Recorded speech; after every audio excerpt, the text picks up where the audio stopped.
So hello everyone and welcome to my YouTube channel, and in this video series I'm teaching you Android app development using Kotlin programming language. So last time हमने inheritance पे काम किया था। हमने सीखा था कि inheritance क्या होता है और किस तरीके से हम लोग पेरेंट और चाइल्ड रिलेशनशिप को यूज़ करके चाइल्ड के थ्रू हम लोग पेरेंट्स के मेंबर्स को एक्सेस कर सकते हैं। दैट मीन्स डेटा मेंबर्स को और मेंबर फंक्शंस को।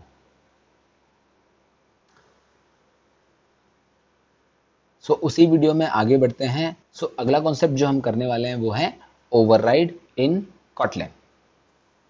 देखिए पहले तो समझते हैं कि ओवरराइडिंग होती क्या है। देखिए ओवरराइडिंग में क्या होता है कि ये एक ऑब्जेक्ट ओरिएंटेड प्रोग्रामिंग जो ऊप्स कॉन्सेप्ट है उसमें से एक कॉन्सेप्ट आता है।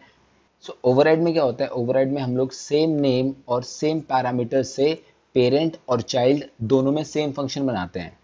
सेम फंक्शन बनाने के बाद हम क्या करते हैं, जो चाइल्ड का फंक्शन है वो क्या करता है, बाय डिफॉल्ट ऑटोमेटिकली पेरेंट का जो फंक्शन ऑलरेडी अवेलेबल है सेम नेम से, उसे क्या कर देता है, वो उसे ओवरराइड कर देता है। ये जो कॉन्सेप्ट है जिसमें हम लोग सेम नेम से चाइल्ड में भी बनाते हैं और पेरेंट में भी बनाते हैं और उसे किस तरीके से ओवरराइड करते हैं वो सारी चीजें हम लोग इसमें देखेंगे। So in short, you can say that the method that you have created in subclass will override the method of the superclass. That means child class method will override the method of the parent class. इसी चीज को हम लोग क्या करेंगे, implement करेंगे इन Kotlin. एक नई फाइल बना लेते हैं। Right click and new and Kotlin class, and इसमें नाम रख देते हैं हम लोग ओवरराइड डेमो। एंटर। यहाँ पे मैंने एक क्लास बना ली ओवरराइड डेमो के नाम से। इसी में मैं इनहेरिटेंस का जो कॉन्सेप्ट है उसी को यूज करके आपको ओवरराइड एक्सप्लेन करता हूँ। मैं यहाँ से जो भी मैंने यहाँ पे कोड लिखा है Ctrl+A Ctrl+C एंड मैं इसे कॉपी करके यहाँ पेस्ट कर लेता हूँ और इसी में फिर मैं इसमें क्या करता हूँ, चेंजेस कर देता हूँ। देखिए यहाँ पे एरर आएगा। एरर क्यों आएगा, क्योंकि यहाँ पे ऑलरेडी पैकेज डिक्लेयर्ड है। यहाँ पे इसे मैंने हटा दिया। अब देखिए यहाँ पे एरर क्यों आ रहा है, क्योंकि redeclaration operations, because operations already declared है यहाँ पे। मैं दोबारा से यहाँ पे क्रिएट नहीं कर, देखिए यहाँ पे भी एरर आ गया। इसका नाम चेंज कर लेते हैं, ऑपरेशंस 1 एंड मल्टी ऑपरेशंस भी डिक्लेयर्ड है, multi operations 1। Here I also have to change this to operations 1। देन हमने जहाँ पे भी ऑपरेशंस यूज किया वहाँ पे हमें ऑपरेशंस 1 यूज करना है। ऑपरेशंस 1 एंड यहाँ पे भी मल्टी ऑपरेशंस 1। Yes, clear. अब देखिए इसी में मैं क्या करूंगा, देखिए यहाँ पे क्या है, मेरे पास सम और डिवीजन दो मेथड्स हैं, ठीक है। यहाँ पे मेरे पास मल्टीप्लिकेशन और सब्ट्रैक्शन दो मेथड्स हैं, क्लियर। दोनों अलग अलग मेथड्स हैं, दो यहाँ पर है, सम और डिवीजन एंड मल्टीप्लिकेशन सब्ट्रैक्शन यहाँ पर है। बट मैं क्या करूंगा, सेम नाम का जो मेथड है जो यहाँ पे मैंने डिक्लेयर किया हुआ है पब्लिक सम, ओके, यही पब्लिक सम मैं कॉपी करके मैं इस पर्टिकुलर जो चाइल्ड है उसमें भी यहाँ पे डिक्लेयर कर देता हूँ। अब देखिए दो फंक्शंस क्या हो गए, सेम नेम से हो गए। कैसे, देखिए यहाँ पे भी सम है और यहाँ पे भी सम है, ठीक है। यहाँ पे एरर आ रहा है because some hides member of super type operations and needs override modifier.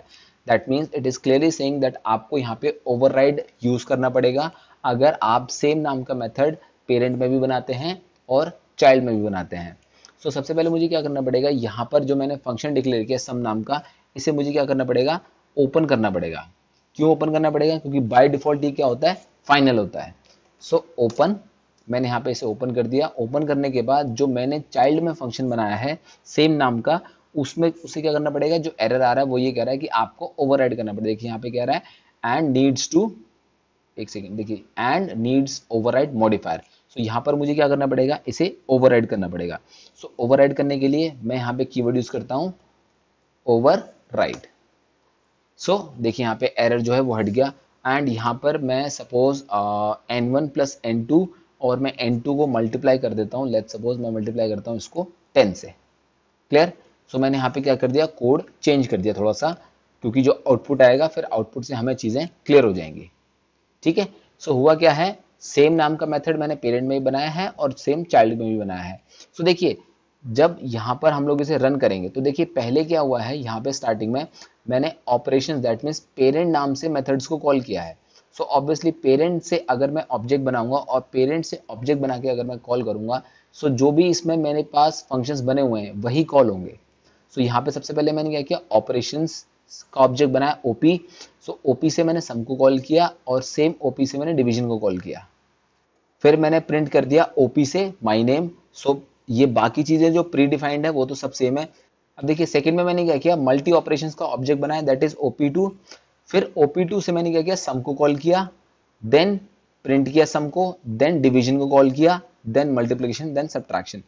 सो देखिए यहाँ पे मैंने क्या किया, मल्टी ऑपरेशंस 1 जो मैंने बनाया है पेरेंट, उस पेरेंट का मैंने ऑब्जेक्ट बनाया OP2। OP2 से मैंने फिर सम को कॉल किया, देन डिवीजन को, देन मल्टीप्लिकेशन को और सब्ट्रैक्शन को, चारों को मैंने यहाँ पे क्या कर दिया, कॉल कर दिया। सो सिंप्लिसिटी के लिए आप चाहें तो सम को भी कॉल कर सकते हैं। सो आई डू वन थिंग, मैं यहाँ पे सिर्फ सम को कॉल करके आपको दिखा देता हूँ। सो यहाँ पे सम मैंने कॉल किया किसके, इससे, और यहाँ पर भी मैं सिंपली क्या करता हूँ, इसको सम के रिगार्डिंग कर देता हूँ और अभी मैं इसको भी यूज नहीं करता हूँ। सो देखिए यहाँ पे ऑपरेशंस 1 क्या है, ये मेरा पेरेंट है, पेरेंट का ऑब्जेक्ट ओपी है। सो ओपी से मैं सम को कॉल कर रहा हूँ, then the data is 1020 and second is my multi operations which is a child class, और चाइल्ड क्लास से मैंने क्या बनाया, ऑब्जेक्ट OP2 बनाया। सो OP2 से भी मैं क्या कर रहा हूँ, सम को कॉल कर रहा हूँ। सो यहाँ पे भी मैं जो डेटा है वो 10 और 20 दे देता हूँ, 10 and same 20। So let's run this thing. So right click and run. So देखिए होगा क्या, पहला जो सम है वो कॉल होगा पेरेंट का, क्योंकि ये मैंने पेरेंट का ऑब्जेक्ट बनाया है। सो पेरेंट के ऑब्जेक्ट से जब मैं कॉल करूंगा तो यहाँ पे पेरेंट चाइल्ड नहीं है। सो पेरेंट के ऑब्जेक्ट से कॉल अगर मैं करूंगा सम को, सो जो डेटा है वो मेरा आएगा n1 प्लस n2, क्योंकि ये वाला जो सम है वो एग्जीक्यूट होगा। बट जब मैं चाइल्ड का ऑब्जेक्ट बना के कॉल करूंगा, सो चाइल्ड का ऑब्जेक्ट क्या करेगा, मैंने इंटरनली एक और सम बना रखा है और वो सम क्या कर रखा है, ओवरराइड कर सकता है। और वो सम क्या कर रहा है, वो ओवरराइड कर रहा है पेरेंट के सम को। सो जब ये एग्जीक्यूट होगा तो जो मेरा चाइल्ड है, चाइल्ड का जो ऑब्जेक्ट है, ऑब्जेक्ट के थ्रू कॉल करूंगा, सो मेरा पर्टिकुलर ये जो सम है ये एग्जीक्यूट होगा। सो जैसा कि आप देख सकते हैं यहाँ पे जो आंसर आया है, सम इज 30 एंड सम इज 120। क्यों आया है, देखिए पहला जो सम है वो क्या कर रहा है, सिंपली ऐड कर रहा है। सो यहाँ पर जो मेरा डेटा गया वो गया है 10 एंड 20। आप देख सकते हैं यहाँ पे 10 and 20। So 10 and 20 simply is 30, some is 30। ये मेरा किसका कॉल हुआ है, पेरेंट का कॉल हुआ है। क्लियर। और जो सेकंड है मेरा मल्टी ऑपरेशंस, ये क्या है, ये चाइल्ड है, चाइल्ड का ऑब्जेक्ट है। सो जब चाइल्ड के ऑब्जेक्ट से मैं सबको कॉल करूंगा, सो पहले क्या हुआ था, पहले मेरा पेरेंट कॉल हो रहा था, जो पेरेंट में सम नाम का मेथड था वो कॉल हो रहा था। बट अब क्या है, अब मेरा चाइल्ड का जो ऑब्जेक्ट है वो क्या कर रहा है, वो पेरेंट के ऑब्जेक्ट को ओवरराइड कर रहा है और चाइल्ड का ऑब्जेक्ट जो है वो एग्जीक्यूट हो रहा है। सो ये एक बहुत सिंपल तरीका है जिससे आप समझ सकते हैं कि ओवरराइड क्या होता है। सो ओवरराइड में सिंपली यही चीज है कि हम लोग क्या करते हैं, कोई दूसरा जो मैंने चाइल्ड बनाया है उस चाइल्ड के थ्रू मैं अपने पेरेंट के जो मेथड है उसे ओवरराइड कर सकता हूं, और प्रायोरिटी जो जाती है वो चाइल्ड को जाती है, क्योंकि चाइल्ड क्या कर रहा है, अब उसे ओवरराइड कर रहा है। सो अगर ये सम नाम का मेथड अगर मैं चाइल्ड में नहीं लिखता, फॉर एग्जाम्पल लेट्स सपोज अगर मैं ये ओवरराइड नहीं करता, कंट्रोल सी, मैं इसे डिलीट कर देता हूं। सो देखिए एरर कोई नहीं आएगा यहाँ पे। क्यों, क्योंकि देखिए सम नाम का मेथड अगर उसे नहीं मिलता, मैं यहाँ पे चाइल्ड के थ्रू सम को कॉल कर रहा हूँ, बट अगर यहाँ पे सम नाम का मेथड नहीं है, सो बाय डिफॉल्ट क्या जाएगा, वो पेरेंट के पास जाएगा और पेरेंट का जो मेथड है उसे एग्जीक्यूट कर देगा। सो राइट क्लिक एंड रन, इसे रन करके देखते हैं। अब जो आंसर आएगा वो जाएगा सम इज 30 एंड सम इज 30। अब दोनों में 30-30 आंसर आ जाएगा। रीजन कि देखिए पहले देखिए 30-30 आ गया, सम इज 30 सम इज 30। क्यों, क्योंकि जब मैंने यहां पर ऑपरेशंस बनाया था, ये पेरेंट के थ्रू ऑब्जेक्ट बनाया, उसे कॉल किया, तो ऑब्वियसली पेरेंट का जो सम है वो कॉल हुआ। नेक्स्ट चाइल्ड का ऑब्जेक्ट बनाया, चाइल्ड के ऑब्जेक्ट से जब मैंने कॉल किया तो ऑब्वियसली चाइल्ड में सम नाम का मेथड नहीं है, तो ऑटोमेटिकली क्या करेगा, वो पेरेंट के पास जाएगा और पेरेंट का जो सम है उसे एग्जीक्यूट कर देगा। क्लियर। सो इस तरीके से मैं यहाँ पे दोबारा से लिख देता हूँ। सो इस तरीके से and right click and run. So इस तरीके से आप ओवरराइडिंग कॉन्सेप्ट्स यूज कर सकते हैं। देखिए आंसर मेरा सेम दोबारा वही आ गया, सम इज 30 एंड सम इज 120। सो इस वीडियो में इतना ही। इस छोटी सी चीज को आप प्रैक्टिस कीजिए। अगर आपको ओवरराइड के बारे में कोई भी डाउट है, कोई भी क्वेरीज है, तो आप कमेंट सेक्शन में मुझे लिख के बता सकते हैं। ये वीडियो काफी छोटी है, मुझे एक नया कॉन्सेप्ट स्टार्ट करना था, इसलिए मुझे ये ओवरराइड पहले एक्सप्लेन करना था, तो मैंने आपको एक्सप्लेन कर दिया है। सो अगर आपको ये वीडियो पसंद आई है तो प्लीज़ इसे लाइक कीजिए, कमेंट कीजिए, शेयर कीजिए। एंड स्टूडेंट्स, मैं हर बार कहता हूँ that if you are watching these videos then please do subscribe, because I have seen this thing that most of the students just watch the videos and they don't subscribe.